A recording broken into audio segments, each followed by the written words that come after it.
Hello everyone and welcome to the next lesson in the Complete Rock Guitar Beginners series. Now today we're learning something really cool. We're going to learn how to read tab. Now tab is a bunch of numbers on a page that tell you what to play on guitar so you can play songs, and the internet is full of thousands of tabs for practically every song you can imagine. We're also going to be learning how to read rhythm notation, then you can read rhythms on the page as well. And if you can do that, then you'll be able to learn songs quicker, you'll be able to understand them better, and you'll have more fun when you're playing guitar, okay? So let's get started. So, as I said, tab is just an easy way to read music that instead of using the normal music stave that looks like this, we're using numbers on the page. Tablature is made up of 6 lines, all one on top of another, and then on each line you'll have numbers. So the lines represent the strings on the guitar and the numbers tell you which fret to play. So if there's a number on a particular string on a particular fret, then that means you play that number and you play that fret on that particular string at that point. If there isn't a number, then that means you don't play that string, okay? It's really nice and simple. So the top line on the guitar tab is the thinnest string, so that's the high E string that we've been talking about. And the bottom string on guitar tab is the thickest string, so that's the low E string that we've been talking about. So in pitch it goes from the highest sounding string, which is this one, in the highest position on the tab, and the lowest sounding string, which is this one, in the lowest position on the tab, okay? And then all the other strings are in between. So it's the first string, second string, third string, fourth string, fifth string, and the sixth string, okay? Really nice and easy. And then the numbers on those lines tell you which fret to play on that.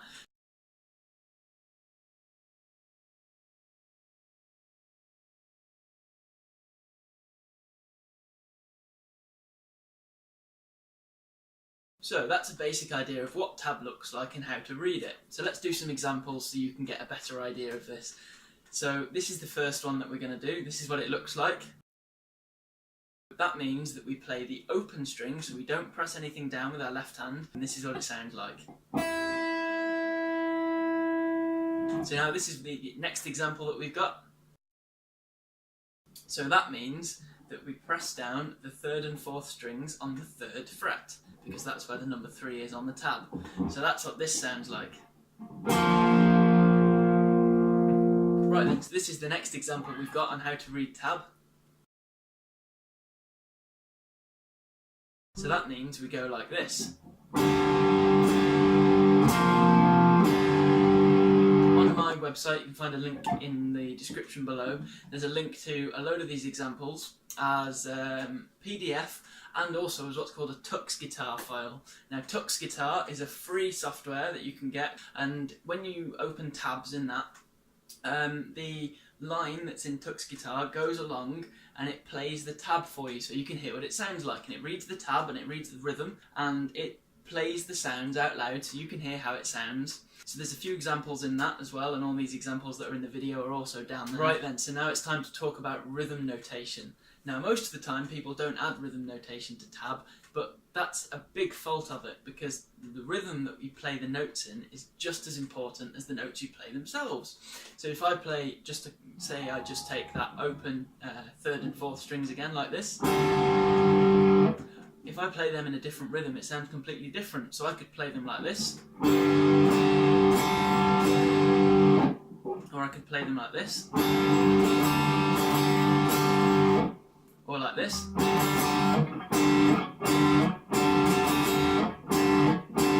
And it all sounds completely different, so you need to know what rhythm you're going to play the notes in, because otherwise you won't be able to play the song right. So that's why we use rhythm notation. So when it comes to rhythm, all music has an underlying pulse called the beat. So if I play a basic riff for you now, I'm going to nod my head in time with the beat.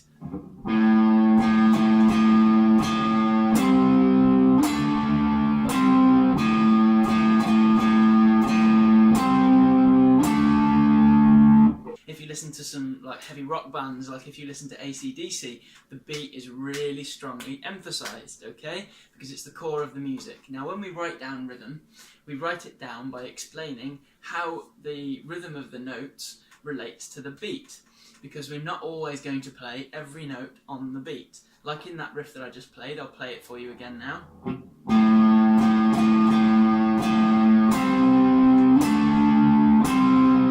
Not every note that I played there was played on the beat. So, most rock songs are in a rhythm of 1, 2, 3, 4, 1, 2, 3, 4, and so on. So we count the beats in groups of 4. So I'll play a basic riff for you and I'll count out 1, 2, 3, 4 as I do it so you can see how it relates to the underlying beat. 1, 2, 3, 4, 1, 2, 3, 4. Just like that, okay? So most rock songs we do count in groups of 4. There might be some that we count 1, 2, 3, 1, 2, 3 and stuff like that, but we'll get into that later. For now, just 1, 2, 3, 4 is nice and easy. Now, each group of 4 notes like this, 1, 2, 3, 4, is called a bar. So we group it together, 4 notes is called a bar. Now when you see tab written out and you see the rhythm notation, the bars are divided by lines. So you'll have one bar of music, 1, 2, 3, 4, and then you'll have a line going down and that separates it from the next bar.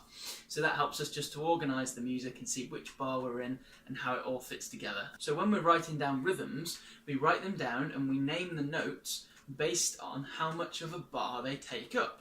So a whole note takes up a full bar. So this is what a whole note sounds like. 1, 2, 3, 4, 1, 2, 3, 4, 1, 2, 3, 4. So each of my notes there was taking up a full 4 beats, so it was taking up a full bar, and that's called a whole note. So this is what that looks like on the page. So as you can see, when we're writing whole notes in tab, we don't have to do anything with the note. We just write down whichever numbers we want and then we just leave it for a whole bar. One note takes up one full bar. Okay, now we've got half notes. Now a half note takes up half a bar, hence the name, okay? Really nice and easy. So if a bar is 4 beats and a half note takes up half of that, then a half note takes up 2 beats, okay? So this is what it might sound like if we play a load of half notes all together. 1, 2, 3, 4, 1, 2, 3, 4. And this is what it looks like on the page when we write it with tab. So as you can see there, all you do is write out the notes and then you put a little line underneath and that says that it's a half note. So the symbol for normal music notation that you write is a bit different to that, but for tab, that's all you need to know. So in that example that you saw written there were 2 half notes in the bar because that's all you can fit in, okay? So it's really nice and easy. Okay, so now we've got quarter notes. Now as the name suggests, a quarter note just takes up a quarter of a bar. So if a bar's made up of 4 beats, that means a quarter note is just 1 beat. So quarter notes are really nice and easy to play, and this is what it would sound like. 1, 2, 3, 4, 1, 2, 3, 4. Just like that, okay? So I'm just strumming the open 3rd and 4th strings when I do all these examples. So this is what a quarter note looks like written on the page. So as you can see, it's similar to a half note, but just the line underneath is a little bit longer, and we can fit 4 of those within a bar because each one takes up 1 beat, okay? Really nice and simple. Okay, now the last rhythm that we're going to talk about in this lesson is an 8th note. So an 8th note, as the name suggests, takes up 1/8 of a bar, which means it takes up half a beat, okay? So this means that in order to keep track of 8th notes, instead of just counting 1, 2, 3, 4, we need to count the extra bit in between the beats as well. So we do this by going 1 and 2 and 3 and 4 and 1 and 2 and 3 and 4 and... Now, when we've got a number, so on the 1 or the 2 or the 3 or the 4, that's called the downbeat, because when you're tapping your foot along to the music, then you put your foot down on the 1 or on the 2 and 3 and so on. And the and is called the upbeat, because when you're tapping your foot along to the music, as you should be when you're playing, you lift your foot up on the and. So pretend this is my foot for a moment. You'd go 1 and 2 and 3 and 4 and just like that, and it helped you to keep track of the beat, okay? So this is what 8th notes sound like when you play them. 1 and 2 and 3 and 4 and 1 and 2 and 3 and 4 and... So this is what 8th notes look like on the page. So as you can see, we can fit 8 of those in a bar. Now the thing that defines it as an 8th note when we look at it is that as well as having the line coming down, if there's another 8th note next to it, then they're joined up by a line underneath. So you saw that on the diagram. Now if we've only got one 8th note on its own, then it looks like this. So as you can see, that's just a line going down and then a little line going across, and that tells us that it's an 8th note. So hopefully you've understood all that and you're getting that actually rhythm notation is really easy to read. All you have to do is remember which symbol is which note, and then remember the name of that note type tells you how much of a bar it takes up. So a quarter note takes up a quarter of a bar, or an 8th note takes up 1/8 of a bar. So it makes it really nice and easy. So each one of these rhythms tells you how long to play that note until you go on to the next one. So if it's a quarter note, then you hold that note for 1 beat, 1, and then when you play 2, when you go to beat 2, that's when you change to the next note, okay? So that's how you'd read rhythm notation going across the page. Each rhythm that each note has got tells you how long to hold that note before you go on to the next one. So what I've got here in my hand is called a metronome. Now what this does is it clicks constantly at a set tempo, and then you can play along to that to make sure you're in time and practice your rhythms. So it's a really good thing to have. If you haven't got a metronome, all you have to do is type into Google metronome, and then Google's got a free one built into the web page. So just search metronome and it'll come up, and then you can select the tempo that you want it to play at, click play, and then it'll play, okay? So I've set my metronome at 60 beats per minute. So all that means is it clicks 60 times in a minute. So this will end up clicking 1 note per second. Just like that, okay? So metronomes are a really good practice tool because they mean that you can practice playing along to the beat, you can practice counting 1, 2, 3, 4, and it'll make sure you're in time. So to practice all these rhythms, I've got a few practice rhythms for you. So here's the first one.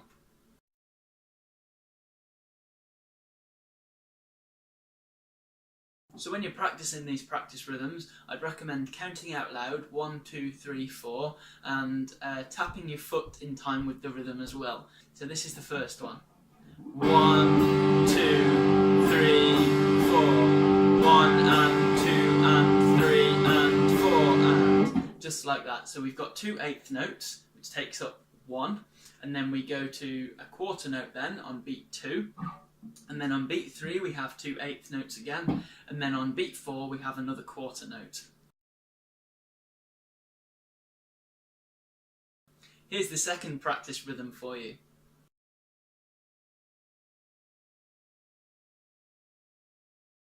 And here's what it sounds like. 1, 2, 3, 4. 1, 2, 3, 4. So now we've got a quarter note on beat 1, which takes up beat 1, and then on beat 2 we've got 2 8th notes, so they take up the second beat, and then we've got a quarter note on beat 3 and then a quarter note on beat 4.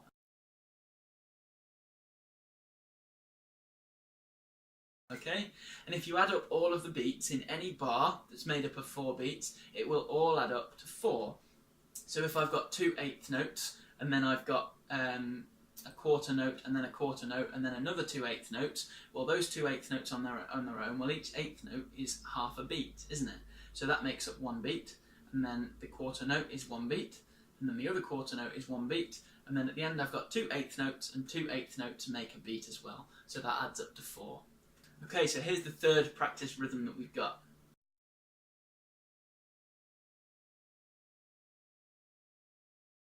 And here's how it sounds. 1, 2, 3, 4. 1, 2, 3, 4. 1, 2, 3, 4. 1, 2, 3, 4. So as you can see, we've got 2 8th notes on the first beat, and then on the second beat we've got another 2 8th notes, and then the third beat we've just got a quarter note, and the fourth beat we've got another 2 8th notes again.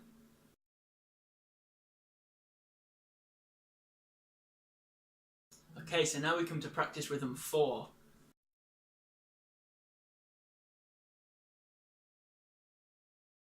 So if you've seen that, now we've got a half note which takes up 2 beats, and then we've got 4 8th notes in a row.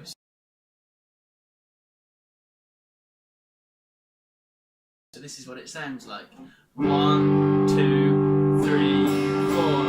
1, 2, 3, 4. And then practice rhythm 5 looks like this.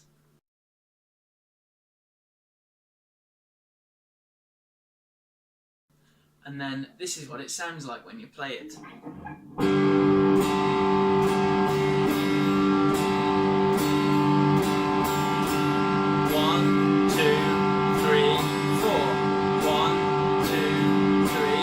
4.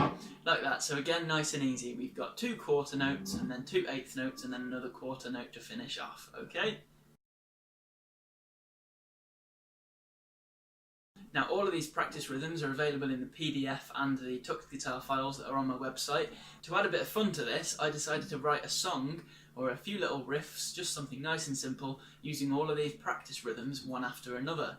So we play practice rhythm 1 and then practice rhythm 2 and 3 and 4 and so on and 5 and then we finish up. So I've added a few notes to these practice rhythms to make them a bit more interesting. I've also written out the tab with all the rhythm notation both in Tux Guitar and as a PDF for the very first song that we learnt in the first Complete Rock Guitar Beginner's Lesson. So you can download that and then have a look and see if you can play along to the tab. See if you can read the tab and see how it relates to what you play on the guitar. Now at the beginning of any piece of music you'll see the time signature, and this will be 2 numbers, one on top and one on the bottom, and these tell you how many beats are in a bar and what those beats names are. That we talked about, quarter notes and eighth notes and whole notes and half notes, all that kind of thing, they're based on how much of a bar is taken up. But it's how much of a bar that's counted 1, 2, 3, 4 is taken up by that note. But not every bar is counted like that. So if a bar is counted 1, 2, 3, 4 and the song is in that rhythm, then you'll see 4, 4 at the beginning. That'll be the time signature, 4, 4. And what that means is the top number tells you how many beats are in that bar. So in this case we've got 4 beats in our bar, and the bottom number tells you what those beats are. So in our example, 4, 4 means that the top 4 tells us there are 4 beats and the bottom 4 tells us it's 4 quarter notes. So those note names that we were talking about, all the rhythmic names, the quarter notes, half notes and so on, those are based on how much of a bar of 4, 4 that beat takes up. So a whole note lasts for 1 whole bar of 4, 4, and a quarter note lasts for 1 quarter of a bar of 4, 4, which happens to be 1 beat. Now if your time signature was something like 3, 4, then you'd count it 1, 2, 3, 1, 2, 3, just like that, because you've got 3 quarter notes. So if a quarter note takes up 1 beat, and you've got 3 of those beats within each bar, then that means each bar goes 1, 2, 3, 1, 2, 3. Really nice and easy, okay? So now we come to something called a rest. Now a rest tells you when not to play. So if you see a rest on the page, that means you rest for that long. So a whole note rest tells you to stop playing for 1 whole bar. Or a half note rest, for instance, tells you to stop playing for half a bar of 4, 4 time. So this is what a whole note rest looks like. So as you can see, really nice and easy. And now this is what a half note rest looks like. So it's similar, but it is slightly different. Look at the difference between them. So the whole note rest was just underneath one of the bars, whereas the half note rest is just above one of the bars. So if you are reading a piece of music and you can't remember which one's which, or is that a whole note rest or a half note rest, just remember that if it's a whole note rest, that'll be the only thing in that bar, because that rest lasts for a whole bar of music. But if it's a half note rest, then you'll have other stuff in there as well, and you'll have maybe 2 quarter notes or 4 eighth notes left after that, okay? So now this is what a quarter note rest looks like. So a quarter note rest tells you to stop playing for 1 beat. So as you can see there, it's a kind of squiggly line thing on the page. Now we come to an eighth note rest. So this is what eighth note rests look like. And again, eighth note rests just tell you to stop playing for 1 eighth note. So they tell you to be silent for half a beat. So now I've got some examples of using these rests in music. So they're also in all the files on the website. Everything is down there for you. But I'm going to go through them now with you as well so you can see how they sound on the video. So this is the first example that we've got. So as you can see in this first example, we've got one half note that we play, and then we've got a half note rest. So that means for the first 2 beats, we play that half note, and then when it comes to beats 3 and 4, then we stop playing because that's where the half note rest is. So this is what it sounds like. 1, 2, 3, 4. 1, 2, 3, 4. So this is what example 2 is. So as you can see, now we've got quarter notes in this bar of music. So we've got a quarter note, and then we've got a quarter note rest, and then we've got another quarter note, and then we've got another quarter note rest. So this is what it'd sound like. 1, 2, 3, 4. 1, 2, 3, 4. Okay, so now it's time for the next example. This is what it looks like on the page. So as you can see, now we've got 2 eighth notes, and then we've got a quarter note rest, and then another 2 eighth notes, and then a quarter note rest. So this is what it sounds like. 1, 2, 3, 4. 1 and 2 and 3 and 4 and 1 and 2 and 3 and 4 and... Okay, so now we go to example number 4. Now this one's a little bit more complicated, but it should still be nice and easy for you to play, okay? Here's what it looks like on the page. So we've got an eighth note, and then an eighth note rest, and then an eighth note, and then an eighth note rest, and so on. So this is how it sounds when we play it, and listen to how I'm counting it out. 1 and 2 and 3 and 4 and 1 and 2 and 3 and 4 and just like that. So on the downbeats we're playing, and then the upbeats are when we're resting. Remember, the downbeat is on the number, so on a 1 or a 2 or a 3 or a 4. And the upbeat is when we're going and, so 1 down and then and is the upbeat, okay? Now we come to the final one of our rhythmic examples with the rests. So this is what it looks like on the page. And this is what it sounds like. 1 and 2 and 3 and 4 and 1 and 2 and 3 and 4 and... Now, I've decided to include a bonus example here just to make sure you're really nice and practiced. So this is an extra one in addition to the 5 that we've just done. So this is what it looks like on the page. And this is how to play it. So now we've got a half note rest starting off the bar, and then we've got that followed by a quarter note and then 2 eighth notes. So this is what it sounds like. 1, 2, 3, 4. 1, 2, 3, 4.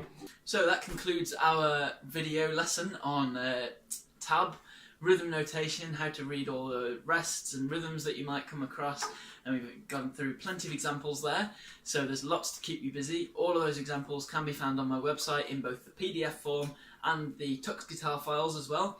So Tux Guitar, that's T-U-X Guitar. If you search for it on the internet, you can download it free, really quick download. And then you can play all these files, and you can also use it to play Guitar Pro files. And a lot of the tabs you find on the internet are in Guitar Pro format, because that means that you can open it up in the software, and then the bar will go along and it will play the notes to you as if it's reading the music and playing it all by itself. So that's really useful for being able to listen to a piece of music as you read the tab at the same time to see how it all fits together, okay? Now, I hope you found this lesson useful. If you have, don't forget to click that subscribe button. Don't forget to like and share and so on, you know the drill. And there should be another beginner rock guitar lesson coming out tomorrow, and hopefully we'll see you in the next lesson.